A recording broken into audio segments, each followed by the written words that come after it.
Assalamualaikum warahmatullahi wabarakatuh. Mustafa Muhammad Rasulullah sallallahu alaihi wasallam. Khusus la Habib Ammar wa Ali Idris sallallahu alaihi wasallam ba'da umatina jadina jadina. Lillahi ta'ala lahumul Fatihah.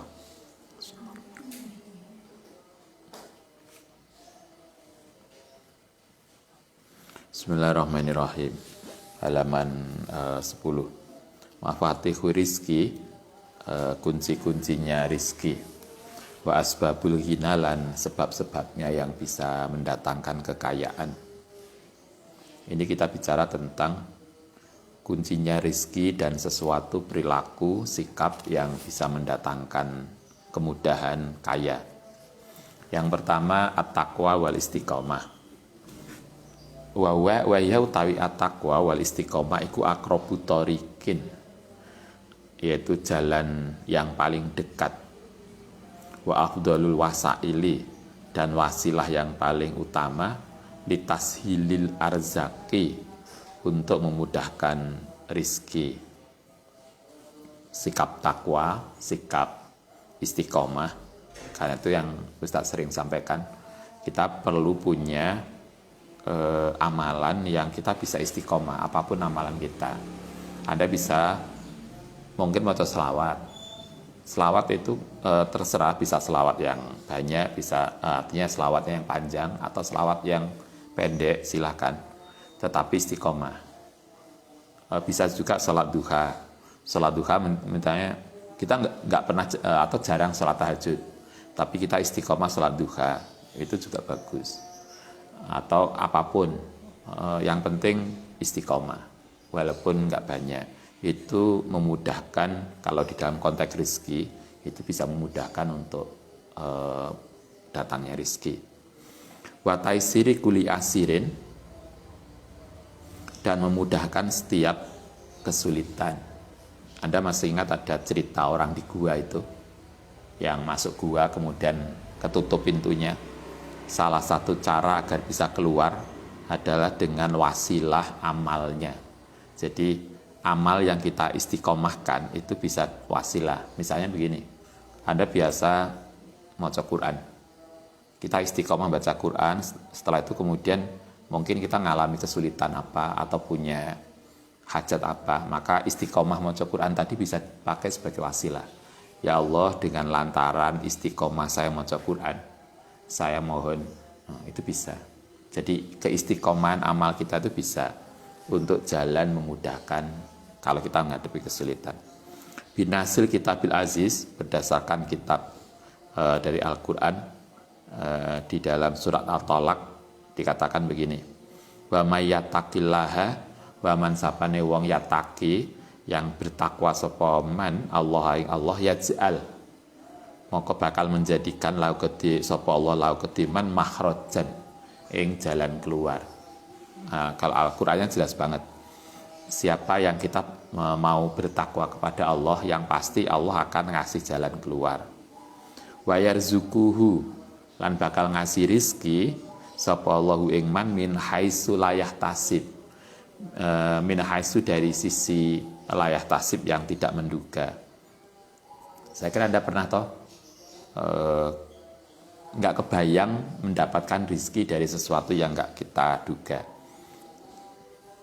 Waqala ngendika sapa Allah Ta'ala, lawala istaqomu, lamuno andekan mau istiqomah sapa mereka, alat thariqati ngatasi jalan, la asqainahum, mongko yakti bakal memberikan, menyirami sapa kita hum ing mereka ma'an, atau asqainahum, ngasih minum ma'an ing air godakon, yang tidak akan pernah menjadi haus.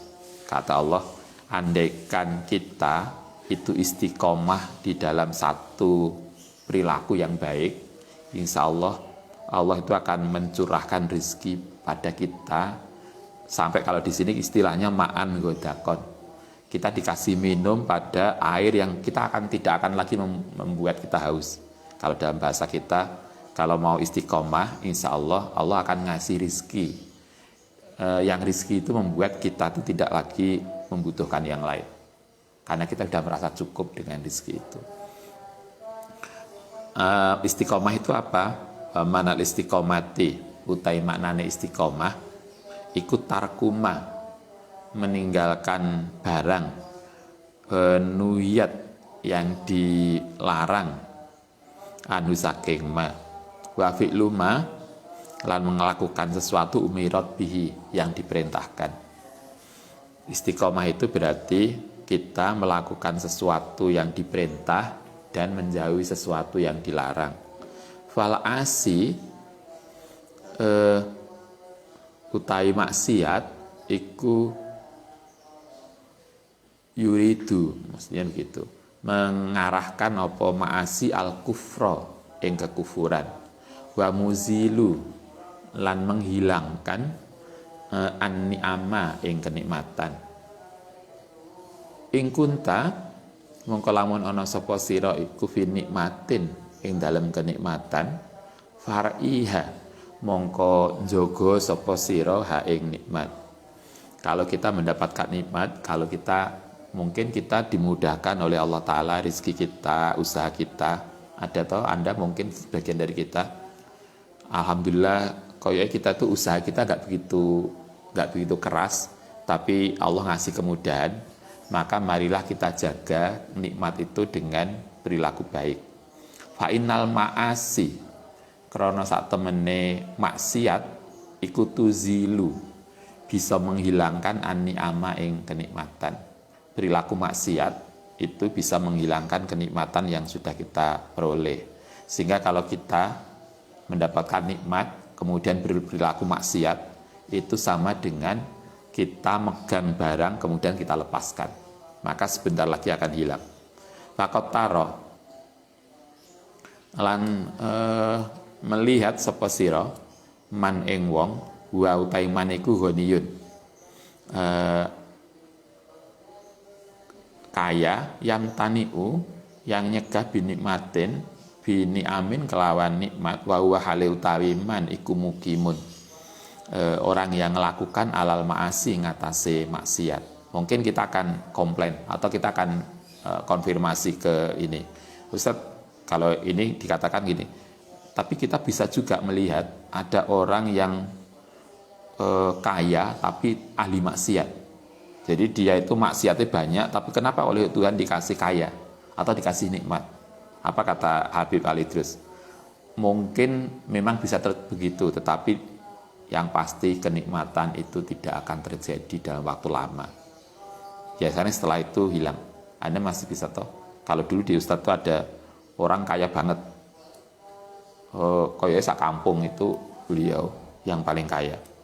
Kita masyarakat banyak belum punya TV, dia sudah punya TV sebesar ini, gede banget. Jadi lah kita nonton ke rumah beliau, nonton TV, kita masih SD dulu. Rumahnya dekat masjid, tapi lah waktunya jamaah beliau jarang ke masjid. Waktunya jamaah metu kemana, sore keluar. Coba, dia kaya ketika anaknya masih kecil-kecil. Tapi kekayaan itu tidak bertahan lama. Begitu waktu anaknya kuliah, semua kekayaan hilang. Bahkan yang pertama itu sempat sampai hari ini nggak kuliah. Karena waktunya dia kuliah, semua kekayaannya hilang. Artinya kekayaan itu tidak bertahan lama ketika kita tidak berusaha untuk mensyukurinya. Di sini dikatakan mungkin juga ada orang yang kaya, tapi kemudian melakukan maksiat.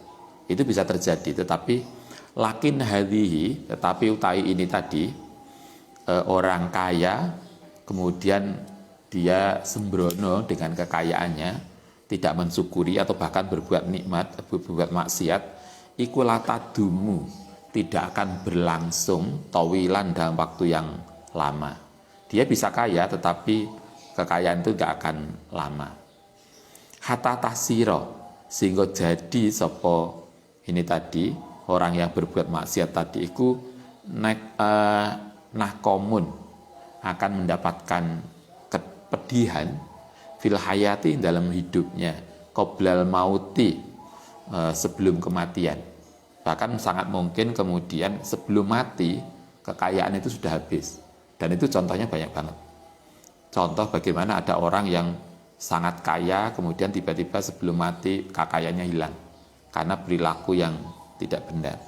Khususon, apalagi khususnya al-kabair, yaitu dosa besar. Apalagi kalau sampai kemudian orang berani melakukan dosa besar. Itu luar biasa, banyak. Beberapa waktu yang kemarin, Ustadz tuh ketemu seorang karyawan di sebuah usaha. Kemudian dia cerita, pas ngomong-ngomong dia cerita gini, saya dulu enggak di sini Bapak, saya dulu di perusahaan satunya. Terus dia cerita, perusahaan yang mana? Oh yang ini. Oh ya sekarang sudah buyar ya, perusahaan itu kayak tutup. Toko besar banget di salah satu toko besar di Malang, itu tutup sekarang. Kemudian, kenapa kok bisa tutup? Itu dulu juraganya sembrono. Jadi kalau bahasa kita, dia sudah punya keluarga yang harmonis, kemudian main perempuan lain. Coba. Akhirnya buyar. Sekarang toko itu tutup. Padahal itu salah satu toko besar di Malang. Itu kan artinya kekayaan yang besar itu bisa saja kemudian rusak sebelum dia mati. Kalau dia berani kemudian melakukan perilaku yang enggak baik, apalagi dosa besar. Kalau di sini minha itu termasuk dosa besar, kal ukuki, koyok berani orang tua. Itu tidak akan dijamin lama kekayaan itu. Sebentar buyar. Wazina, lanzina, tadi main perempuan. Itu tokonya besar banget. Yang di dekat kita itu ada usaha traveling. Kayaknya dulu mobilnya ada lebih 100 mobil. Sekarang nggak ada. Dulu travel Malang Juanda, Malang Surabaya. Dulu gudangnya di situ besar banget, lebih ada 100 mobil. Sekarang buyar. Salah satunya adalah tadi biasa punya cabang baru yang nggak bener, main perempuan. Akhirnya buyar. Itu padahal baru belum satu generasi toh. Itu yang bersangkutan belum turun ke anak, udah hilang. Kalau di sini katakan kalau ada orang kaya atau kalau kita kemudian dikasih kenikmatan oleh Tuhan, kemudian kita tidak mensyukurinya, bahkan berani berbuat maksiat, maka kekayaan itu yakinlah tidak akan lama. Sebentar kemudian dia akan pergi. Salah satu perilaku yang kemudian merusak itu adalah satu, berani pada orang tua. Orang kaya yang kemudian tidak mensyukuri dengan orang tua itu enggak akan lama. Kedua, zina, main perempuan, main pil atau will, atau sekarang apa? Pelakor, itu ya. Itu akan merusak. Wa akli amal yatimi, dan makan harta orang lain. Wa akli amwalan nasi, memakan hasil usaha orang lain bil batili secara dolim. Yang sering terjadi kalau di perusahaan tidak gaji karyawan secara benar. Itu kan berarti mengambil hak milik orang lain. Enak toh perusahaan yang ngutang gaji karyawan berbulan-bulan. Kalau sudah begitu itu alamat sebentar lagi tidak akan ini. Banyak toh kasus. Di Malang itu kan kita bisa melihat tidak sedikit usaha besar yang kemudian hilang. Salah satunya biasanya itu tidak berbuat baik pada karyawan yang telah membantu usaha dia. Waqad sahatna, lan teman-teman telah menyaksikan sapa kita zalika ing itu tadi perilaku-perilaku yang kemudian merusakkan kenikmatan bi'ayunina, dengan mata kita sudah bisa melihat, bisa kita saksikan. Wal hayatu kali utai kehidupan iku madrasatun, kita bisa melihat di dalam lingkungan kita bisa berbuat ini, pengalaman dari itu satu, istiqomah dan takwa. Takwa itu artinya kita menjaga diri dari perilaku yang tidak benar. Yakinlah perilaku yang tidak benar akan merusak kenikmatan. Agar kekayaan kita, nikmat yang diberikan Tuhan itu tetap ada pada kita, Salah satu caranya adalah menjaga perilaku kita dari perilaku yang tidak benar. Itu satu. Yang kedua, wasyukru, lan bersyukur. Hakikatus syukri utawi hakikatnya syukur iku antadharo, yen to menampakkan sapa sira fil qalbika ing dalam hatimu al faroha ing sikap seneng bila iklan Allah taala wa binikmati lan kelawan nikmate Allah taala alaika ing atase sira wala taksiyahu dan lan yen to ora berbuat maksiat sapa sira ing Allah wa tuksira lan yen to memperbanyak minal hamdulillah kelawan mengucapkan alhamdulillah bil lisani kelawan lisan wal janani lan anggota badan.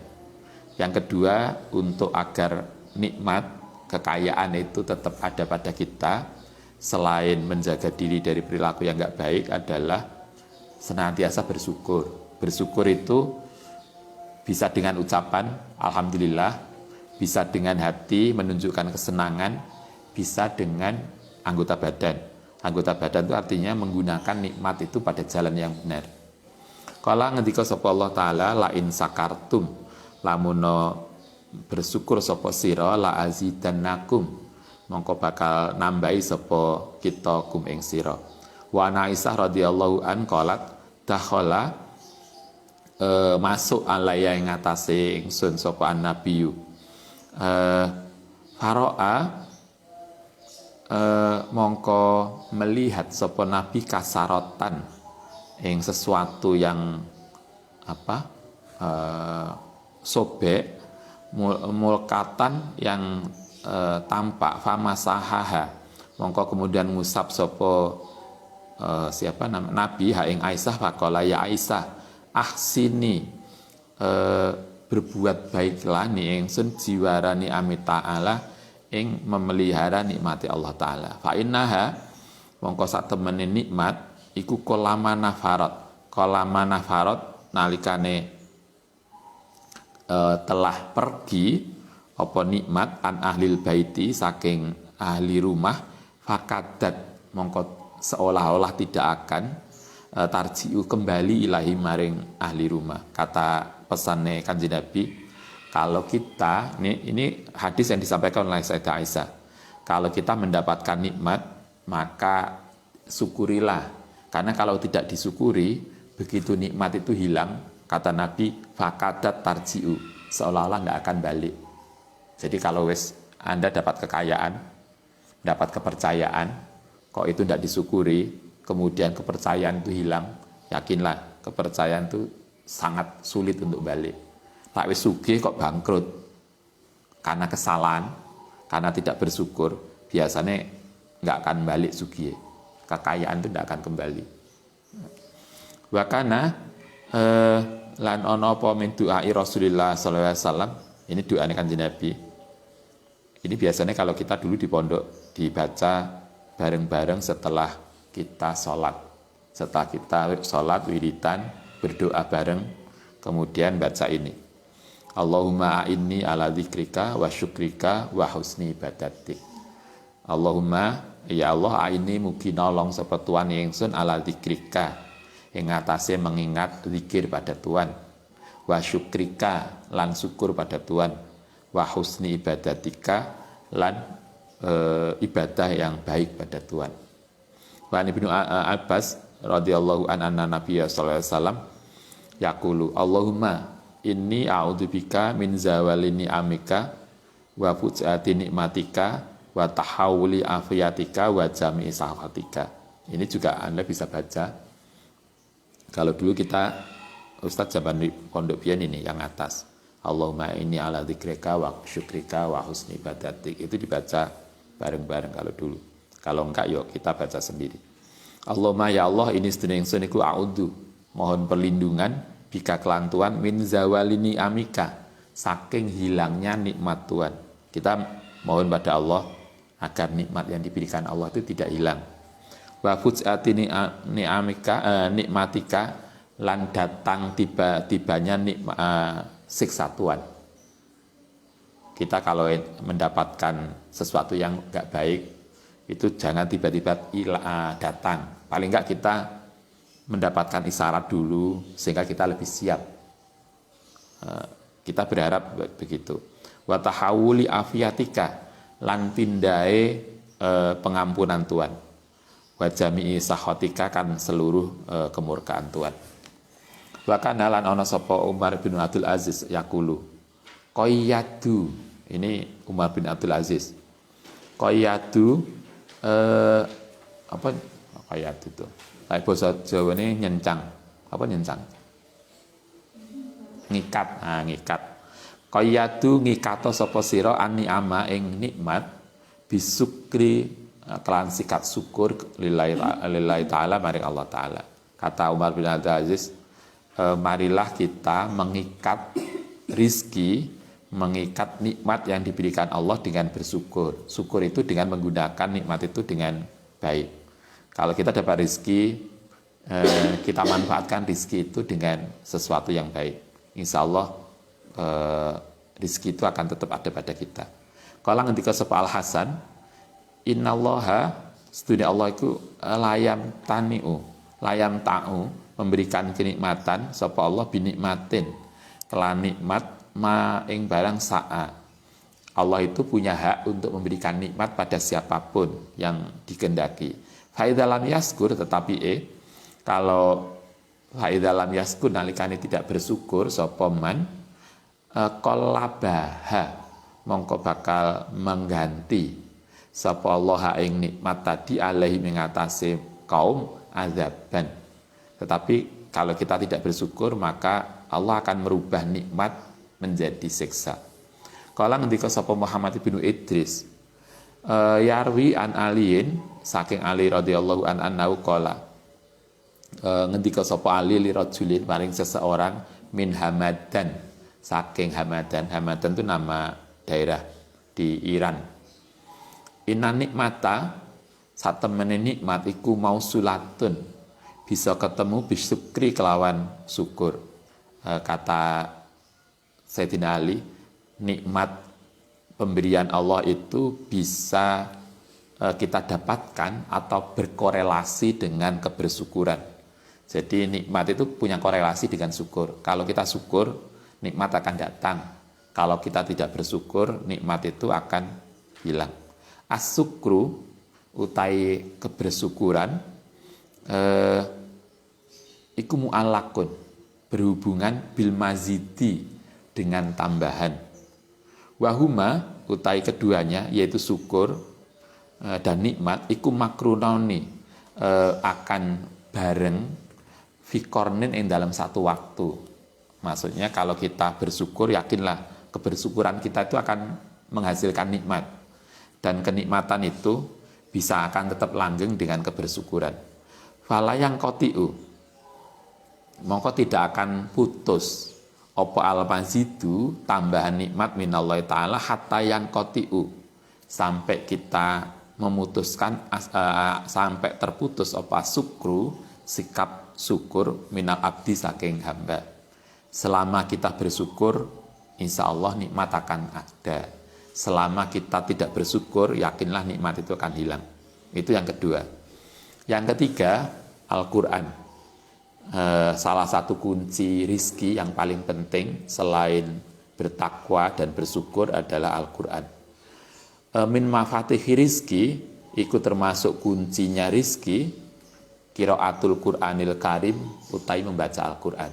Karena itu kita sering, mari kita jangan lupa maca Quran. Yakinlah maca Quran itu bisa memudahkan rizki kita. Sehingga nanti kalau Anda nikah, punya rumah, jangan lupa maca Qurannya. Ustaz sering sampaikan, lai santri mulih, kalau kita di rumah jangan lupa maca Qurannya. Karena maca Quran itu salah satu kunci datangnya rizki. Kalau kita ingin mudah rizki kita, jangan lupa maca Quran. Min mafati rizki, qiraatul Qur'ani utai maca Quran, wal iksari, lan memperbanyak minhu saking qiraatul Quran. Fafil hadisi, moko iku dalam hadis an Abi Hurairah radhiyallahu an begini, Al-Qur'anu utai Quran iku ghina, kekayaan. Quran itu kekayaan, la faqra, mongko tidak ada kefikiran ba'dahu setelah Quran. Tidak, kalau kita bisa memelihara Al-Quran, yakinlah kita tidak akan fakir. Kita masih ingat dulu ibu Mbah Bunganju itu kalau ngajari kita anak-anaknya, pokoknya lah kalau kita mau rajin maca Quran, nggak mungkin Allah tidak akan ngasih rizki pada kita. Kalau kita itu langgeng istiqomah maca Quran, yakinlah kekayaan itu akan mudah. Syaratnya istiqomah maca Quran. Kadang kita itu kan kadung mood yang maca, gak mood, gak blas. Karena itu sering saya sampaikan, kita harus punya target maca Quran sehari berapa, atau kalau Anda biasanya berapa lama khataman Quran? 2 bulan. 2 bulan khatam sekali. Kan harus begitu toh. Hitungannya 2 bulan khatam sekali itu 1 bulan 15 juz. Kalau 1 bulan 15 juz, itu kan artinya kalau biasanya perempuan itu haidnya berapa? Seminggu. Berarti kan 20 hari. 20 hari itu kalau 15 juz berarti rata-rata 1 hari 1 juz. Kalau 1 hari 1 juz berarti 20 hari itu kalau ada mulai dikit, ada agak capeknya, berarti 1 bulan 15 juz. Kalau 2 bulan berarti khatam sekali. Kan begitu. Itu harus ada target kita. Nah, janjinya Kanjeng Nabi, Quran itu kaya. Siapa yang membiasakan maca Quran la faqra ba'dahu, tidak akan fakir. Itu janjinya Kanjeng Nabi. Kalau istiqomah maca Quran. Wala ghina, dan tidak ada kekayaan dunahu selain Al-Quran. Artinya Quran itu bisa menjadi wasilah yang mudah untuk kekayaan. Wasilah bisa banyak, bisa moco sholat duha, bisa macam-macam. Tapi salah satu yang kuat adalah maca Quran. Itu kan jauh lebih mudah. Wa fi hadisi Anas radhiyallahu anal baita, satemene rumah alladzi yuqra'u, yang dibacakan fi dalam rumah apa Al-Qur'anu Qur'an, yaksuru, mongko akan menjadi banyak apa khairuhu, kebaikane rumah. Kalau rumah itu biasa dipakai maca Quran, maka insya Allah rumah itu akan membuat banyak kebaikan.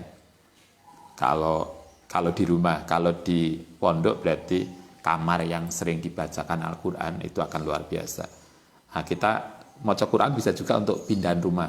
Kan itu kan kalau kita dulu mulai kamar baru, bangunan baru, kita biasanya khataman. Nah, kita berharap bangunan baru itu barokah. Nah, Quran juga begitu. Wal baitu, utawi rumah alladzi la yuqra'u, yang tidak dibacakan fihi dalam rumah apa Al-Qur'anu Qur'an, yakilu, akan menjadi sedikit apa khairuhu, kebaikannya rumah. Sebaliknya rumah yang jarang dipakai maca Quran, insya Allah rumah itu tidak cukup punya kebaikan. Sehingga Anda bisa toh merasakan anak sing rumah itu kaya banget, rumahnya mewah banget, tapi begitu masuk itu rasanya gersang. Itu kan ada. Ada lagi rumah teman kita yang Ustaz tuh punya teman dulu di Batu, rumahnya sederhana banget. Jadi dulu teman seangkatan, rumahnya tidak begitu besar, yang atasnya gedek, coba gedek apa itu namanya, dari bambu itu, temboknya hanya 1 meter yang bawah. Jadi rumahnya sederhana banget, tapi kita masuk itu rasanya luar biasa. Salah satu hal yang kita bisa lihat adalah kita nginep 2 hari di rumah itu. Jadi bapak ibunya itu kalau malam kuat tahajudnya. Jadi jam 3 beliau sudah bangun tahajud, karena di belakang itu ada, rumahnya sederhana tapi bersih, dan di belakang ada musola, ada kamar untuk sholat.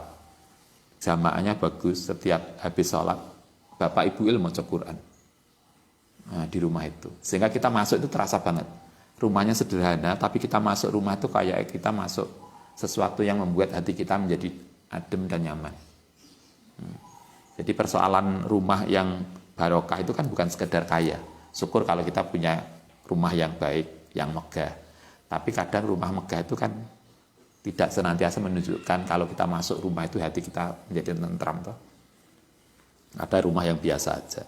Nah, salah satu agar rumah kita itu membarokai, biasakan diwaca Quran. Wa ilaika ya akhi, karena itu biasakanlah al-qari membaca bibadis surati, bibadis suwari kelan sebagian surat, wal ayati lan ayat, alladzi waroda kang nanti akan disampaikan anak kiroataha saat temani moco sebagian surat dan ayat iku sababun bisa menjadi sabab li jalbil rizki, untuk menarik rizki wa husulul ghina lan hasile kekayaan. Secara umum moco Quran itu bisa memudahkan datangnya rizki. Nanti setelah ini kita akan lebih spesifik. Ada fadilah dari surat-surat tertentu yang kita bisa baca. Tapi secara umum, marilah kita biasakan ada 3 yang akan memudahkan rizki kita. 1, biasa maca Quran. Yang kedua, mensyukuri nikmat yang diberikan. Dan yang ketiga, menjaga diri dari perilaku maksiat. 3 itu kunci sukses, kunci kekayaan. Kalau ingin memudahkan rizkinya, insya Allah 3 itu bisa kita lakukan. Nanti secara khusus besok kita lanjutkan lebih spesifik bicara tentang fadilahnya ayat-ayat tertentu dan surat-surat tertentu yang bisa kita baca. Salah satu di sini Waqiah. Saya kira Anda sudah paham. Baik, Al-Fatihah.